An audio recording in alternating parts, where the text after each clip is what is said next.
एक स्टॉक जो कभी सिर्फ 3 से 4 रुपए में मिलता था, आज वही स्टॉक 4,000 रुपए के ऊपर ट्रेड कर रहा है। मतलब अर्ली इन्वेस्टर्स के लिए लगभग 1000 टाइम्स रिटर्न, 1000% नहीं बल्कि 1000 टाइम्स ग्रोथ।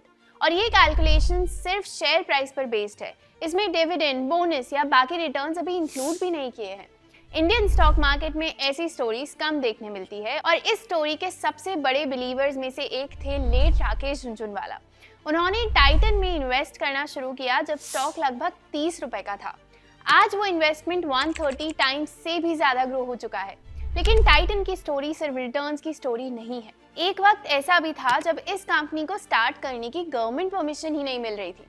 प्रपोजल रिजेक्ट हो चुका था और अगर उस टाइम एक छोटा सा जुगाड़ नहीं होता तो शायद आज टाइटन एग्जिस्ट ही नहीं करता। तो कैसे एक रिजेक्टेड आइडिया इंडिया के सबसे पावरफुल कंज्यूमर ब्रांड्स में कन्वर्ट हो गया, चलिए इस स्टोरी को शुरू से समझते हैं।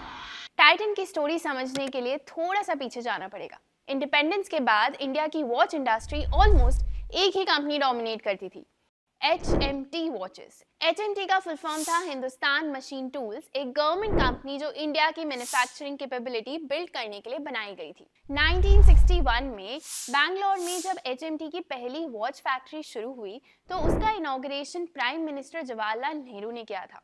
और जो पहला आइकॉनिक वॉच लॉन्च हुआ था उसका नाम था HMT जनता। उस वक्त इंडिया में वॉच लेने का मतलब ही HMT लेना होता था। 3 डेकेड्स तक HMT ने इंडियन मार्केट्स को लगभग डोमिनेट ही किया था। एक टाइम पर कंपनी का 90% से भी ज्यादा मार्केट शेयर था। HMT वॉचेस रिलायबल थे, अफोर्डेबल थे और हर जगह मिल जाते थे। लेकिन एक प्रॉब्लम थी, वो ज्यादा स्टाइलिश नहीं थे, डिजाइन सिंपल था और वॉचेस मेनली यूटिलिटी के लिए बनाए जाते थे।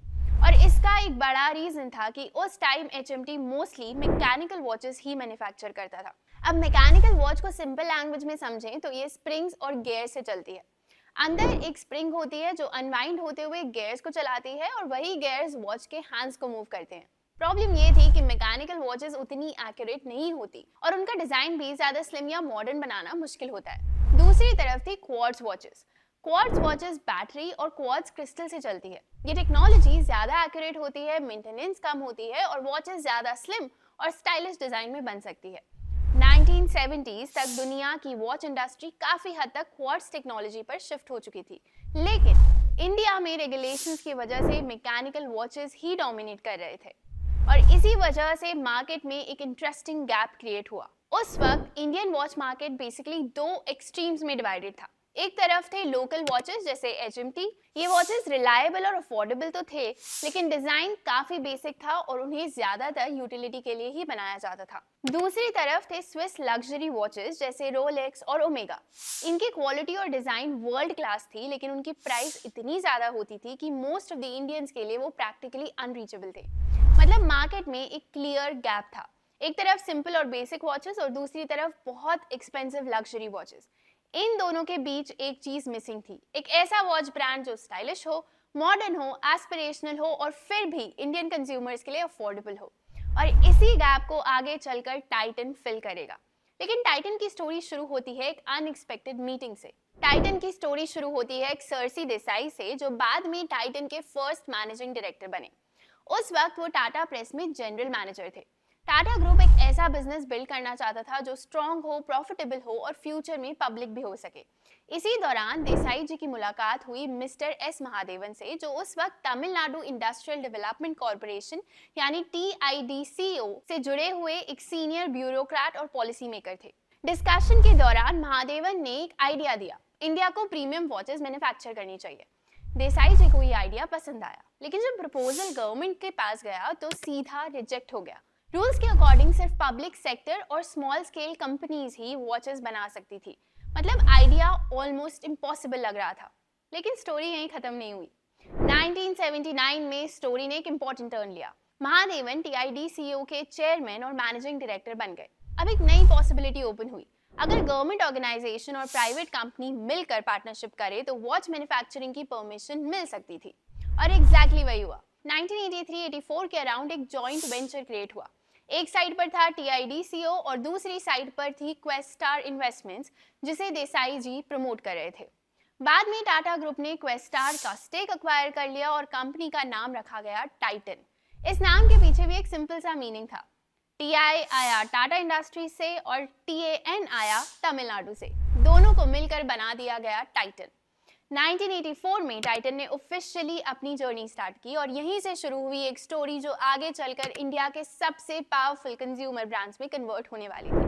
जैसे हमने पहले देखा था, उस वक्त इंडिया वॉच मार्केट में क्लियर गैप था और इसी गैप को समझकर टाइटन ने एंट्री ली। साथ ही में एक बोल्ड डिसीजन भी लिया, मैकेनिकल वॉचेस के बजाय क्वार्ट्ज टेक्नोलॉजी पर फोकस करना। लेकिन टाइटन ने एक और इंटरेस्टिंग चीज क्रैक की।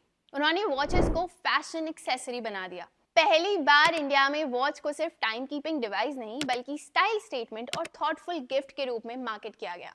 और इंडिया में गिफ्टिंग का इमोशन बहुत स्ट्रांग होता है। बहुत लोगों ने अपनी पहली सैलरी से पहली वॉच खरीदी होगी टू गिफ्ट समवन और ऑन स्पेशल ओकेजन।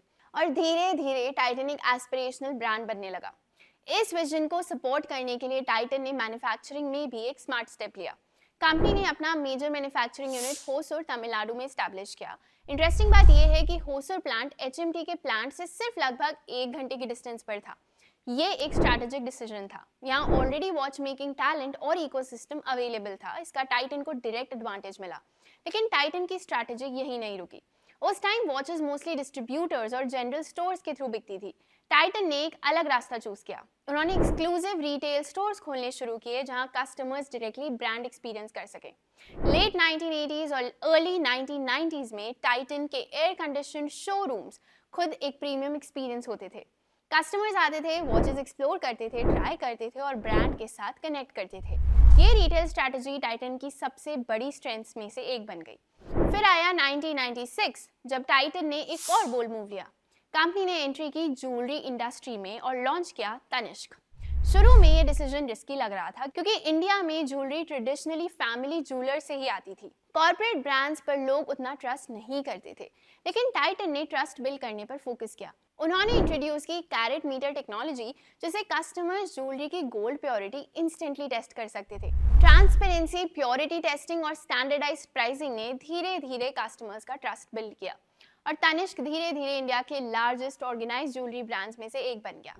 1997 में टाइटन ने सोनाटा ब्रांड लॉन्च किया, जो स्टाइलिश और अफोर्डेबल वॉचेस के थ्रू मास मार्केट कंज्यूमर्स को टारगेट करता था। फिर आया 2002 जब टाइटन ने लॉन्च की टाइटन एज। उस वक्त ये वर्ल्ड की स्लिमेस्ट क्वार्ट्ज वॉच बनी। ये सिर्फ एक प्रोडक्ट लॉन्च नहीं था, ये एक सिग्नल था कि इंडियन वॉच मेकिंग भी ग्लोबल ब्रांड्स को चैलेंज कर सकती है। अगला माइलस्टोन आया 2003 में जब टाइटन ने यूथ ऑडियंस को टारगेट करते हुए फास्ट ट्रैक ब्रांड लॉन्च किया। फास्ट ट्रैक सिर्फ वॉच ब्रांड नहीं था, ये यूथ कल्चर और सेल्फ एक्सप्रेशन का ब्रांड बन गया। फिर 2006 में टाइटन ने लॉन्च की रागा, एक वॉच ब्रांड जो स्पेशली विमेन के लिए डिजाइन किया गया था। इस ब्रांड को पॉपुलर बनाने के लिए एक्ट्रेस रानी मुखर्जी ब्रांड एम्बेसडर बनी। उसके बाद 2007 में टाइटन ने आई वेयर कैटेगरी में एंट्री की और लॉन्च किया टाइटन आई प्लस। 2009 में तनिष्क ने एक और प्रीमियम ज्वेलरी ब्रांड लॉन्च किया, जोया, जो लग्जरी ज्वेलरी सेगमेंट को टारगेट करता था। इसी पीरियड में टाइटन ने हेलियोस भी एक्सपैंड किया, जो premium multi brand watch retail chain है जहां इंटरनेशनल लग्जरी वॉच ब्रांड्स भी मिलते हैं। फिर 2010 में टाइटन ने एक हिस्टोरिक माइलस्टोन अचीव किया। कंपनी की टॉप लाइन $1 बिलियन क्रॉस हो गई। फिर 2011 में टाइटन ने मिया बाय तनिष्क लॉन्च किया, जो यंग वर्किंग विमेन के लिए लाइट वेट और कंटेम्प्रेरी ज्वेलरी लेकर आया। 2013 में टाइटन ने फ्रेग्रेंसेस कैटेगरी में एंट्री की और लॉन्च किया स्किन। 2015 में Titan engineering and automation limited यानी टील एस्टैब्लिश किया, जो प्रेसिशन इंजीनियरिंग और ऑटोमेशन सॉल्यूशंस पर फोकस करता था। 2016 में टाइटन ने कैरेट लेन में अपना स्टेक बढ़ाकर मेजॉरिटी कंट्रोल ले लिया, जिससे कंपनी ने ऑनलाइन ज्वेलरी मार्केट में अपनी पोजीशन और स्ट्रॉन्ग कर ली।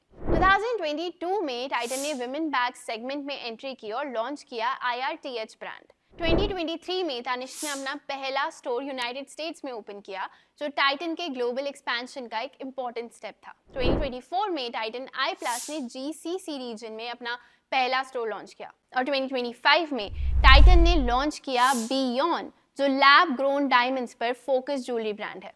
आज टाइटन सिर्फ एक वॉच कंपनी नहीं रहा, वो बन चुका है इंडिया का एक मैसिव कंज्यूमर लाइफस्टाइल कंपनी। आज टाइटन के पास 3,400 से भी ज्यादा रिटेल स्टोर्स हैं across India and international markets. Company का बिजनेस वॉचेस से लेकर ज्वेलरी, आईवेयर, फ्रेग्रेंसेस और फैशन एक्सेसरीज तक एक्सपैंड हो चुका है। ज्वेलरी सेगमेंट में टाइटन का ऑर्गेनाइज ज्वेलरी मार्केट शेयर रफली 8% के आसपास है और वॉचेस कैटेगरी में टाइटन इंडिया का लीडिंग ऑर्गेनाइज्ड वॉच ब्रांड है। फाइनेंशियल्स भी टाइटन की ट्रांसफॉर्मेशन स्टोरी को क्लियरली रिफ्लेक्ट करते हैं। आज टाइटन एक मैसिव कंज्यूमर लाइफस्टाइल कंपनी बन चुकी है। टाइटन का एनुअल रेवेन्यू रफली 69,700 करोड़ के आसपास है और कंपनी का प्रॉफिट आफ्टर टैक्स लगभग 4,800 करोड़ है।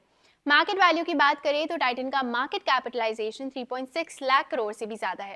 रिटेल प्रेजेंस भी इक्वली इंप्रेसिव है। कंपनी के इकोसिस्टम में 13,000 से भी ज्यादा एम्प्लॉइज काम करते हैं और टाइटन के लॉयल्टी प्रोग्राम में 4.7 करोड़ से भी ज्यादा कस्टमर्स रजिस्टर्ड हैं। मार्केट लीडरशिप भी स्ट्रॉन्ग है। रीसेंट क्वार्टर में टाइटन ने लगभग 40% रेवेन्यू ग्रोथ भी डिलीवर की। Thousands of stores, crores of customers और इंडिया के स्ट्रॉन्गेस्ट कंज्यूमर ब्रांड्स में एक नाम।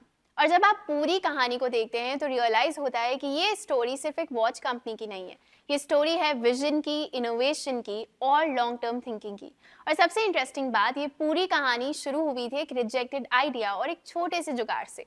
अगर आपको ये स्टोरी इंटरेस्टिंग लगी तो वीडियो को लाइक जरूर करें, चैनल को सब्सक्राइब करें और ऐसे ही पावरफुल बिजनेस स्टोरीज के लिए चैनल के साथ जुड़े रहिए। Investments in securities market are subject to market risks. Read all the related documents carefully before investing.